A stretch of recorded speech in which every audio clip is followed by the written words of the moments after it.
सर्वांना माझा प्रेमपूर्वक आदरपूर्वक नमस्कार। या ठिकाणी आपण आता शारदा संस्कृत क्लासेस शारदा बॉयज हॉस्टेलला भेट देणार आहोत। हा सुखमिल रोड आहे। अतिशय स्वच्छ सुंदर रस्ता आहे आणि निसर्गरम्य वातावरण, अशा पद्धतीचे सुंदर सुंदर झाडं या ठिकाणी आपल्याला पाहावयास मिळतील। हा इकडे विद्याराधना क्लासेस आणि मेन 11वी 12वीचा ट्युशन एरिया म्हणून ओळखला जातो। या ठिकाणी समोर श्री देशिकेंद्र विद्यालय लातूर आहे। महात्मा बसवेश्वर विद्यालय सुद्धा आहे। आमच्याकडे सीसीटीव्ही कॅमेरे सुद्धा आहेत। आणि आता आपण शारदा संस्कृत क्लासेस मध्ये प्रवेश करणार आहोत।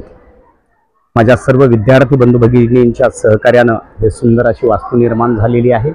अद्यापर्यंतच्या ही 4 व्हीलर गाडी आहे, ही 2 व्हीलर गाडी आहे। माझ्या सर्व विद्यार्थी बंधू भगिनींचे मी मनपूर्वक आभार व्यक्त करतो आणि एक प्रामाणिक प्रयत्न करतोय।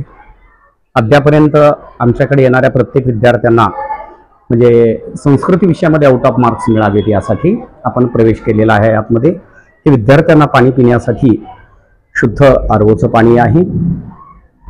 या ठिकाणी प्रवेश कक्ष आहे। या ठिकाणी थंड आणि साध्या पाण्याची सुद्धा व्यवस्था करण्यात आलेली आहे। अशा प्रकारे गुड नाईट मशीन वगैरे पण इथं बाहेर लावलेली आहे, जेणेकरून आमच्या विद्यार्थ्यांचं संरक्षण व्हावं। आणि हा रिझल्ट आहे आमचा अद्यापर्यंतचा, साधारणतः 2007 पासून यातील अनेक विद्यार्थी आमच्याकडे शिकून डॉक्टर, इंजिनियर्स वगैरे झालेले आहेत। आपल्या आई वडिलांचं, आपल्या गुरुजनांचं स्वप्न त्यांनी साकार केलेलं आहे। मनस्वी आम्हाला खूप आनंद वाटतोय त्या गोष्टीचा, कारण प्रामाणिक प्रयत्न केल्यानंतर माणसाला आयुष्यामध्ये खरंच काही कमी पडत नाही। त्याचं उत्तम उदाहरण म्हणजे मी आहे स्वतः, आणि मी ते मानतो। अनेक वेगवेगळ्या प्रकारच्या सुविधा सुद्धा आमच्या क्लासेसमध्ये येणाऱ्या विद्यार्थ्यांसाठी दिलेल्या आहेत। तर या ठिकाणी आपण पाहू शकता, प्रवेश करतोय आपण क्लासमध्ये। विद्यार्थ्यांना या ठिकाणी बाथरूमची व्यवस्था सुद्धा करण्यात आलेली आहे, मुलांना मुलींना वगैरे। या ठिकाणी आमच्याकडे प्रोजेक्टर आहे, त्यानंतर फॅन, अशा प्रकारचा प्रशस्त हॉल आहे। संस्कृतचे श्लोक या ठिकाणी लावण्यात आलेले आहेत। साऊंड सिस्टीम आहे, पाहू शकता आपण। आसन व्यवस्था सुद्धा छान अशा प्रकारची आहे। प्रोजेक्टर आहे आणि या प्रोजेक्टरच्या माध्यमाने खरंच एवढं शिकवणं सोपं झालेलं आहे आता, की आम्हाला जास्त लिखाणाचं कार्यच राहिलं नाही आणि आमचे विद्यार्थी लिखाणामध्ये काही जास्त चुका करतच नाहीयेत। हा छोटासा प्रयत्न केलेला आहे। संस्कृत अध्यापक असलो तरी सुद्धा मराठी, संस्कृत, हिंदी आणि इंग्लिश सुद्धा आपल्याला बोलता आलं पाहिजे, त्या दृष्टिकोनातून प्रयत्नही चालू आहेत।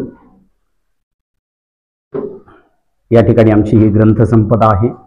अनेक वेगवेगळ्या शाळांचे क्वेश्चन पेपर्स आहेत। आपल्या ट्युशन क्लासेसचे क्वेश्चन पेपर सुद्धा या ठिकाणी उपलब्ध आहेत।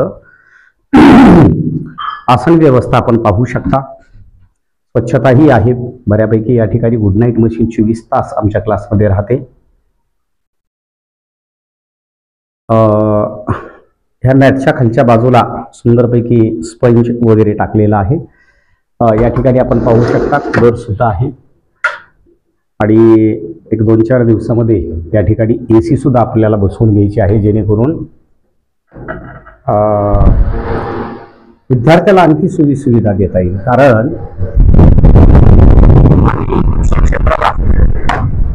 व्यवसायाचं रूप नाही दिलं, परंतु एक सेवाभाव आम्ही सांभाळतो आणि आम्ही भाग्यवान समजतो की आमच्याकडे येणारा प्रत्येक विद्यार्थी, बऱ्यापैकी विद्यार्थी हा सुसंस्कारिक येतो, आपल्या आई वडिलांचं स्वप्न साकार करण्यासाठी येतो। मनस्वी आनंद वाटतो त्या गोष्टीचा। आम्ही स्वतः या ठिकाणी राहत असतो 24 तास। या ठिकाणी पण आपण आमची ग्रंथसंपदा पाहू शकता। विद्यार्थी हेच आमचं वैभव, अशा पद्धतीचा विचार आम्ही या ठिकाणी करून प्रामाणिक प्रयत्न करतोय। तर आपल्यापैकी पालक जर आमच्याकडे संस्कृत विषयासाठी येऊ इच्छित असतील, आपल्या पाल्याच्या उज्ज्वल भवितव्यासाठी, तर आमच्याकडे स्वागत आहे। मनस्वी प्रामाणिक प्रयत्न करतोय, कारण प्रत्येकानं आपापलं कर्तव्य हे प्रामाणिकपणे जर पार पाडलं, मग ते सामाजिक कर्तव्य असो, आपल्या नोकरीच्या संदर्भातलं कर्तव्य असो, राजकीय कर्तव्य असो, प्रशासकीय कर्तव्य असो, ते जर पार पाडलं तर आयुष्यामध्ये खरंच काही कमी पडत नाही. कारण आयुष्यामध्ये येऊन मिळवावं काय, लोक पैसा म्हणतात, पण आम्ही म्हणतो की आशीर्वाद आणि शुभेच्छा मिळवणं अत्यंत आवश्यक आहे. असो, धन्यवाद.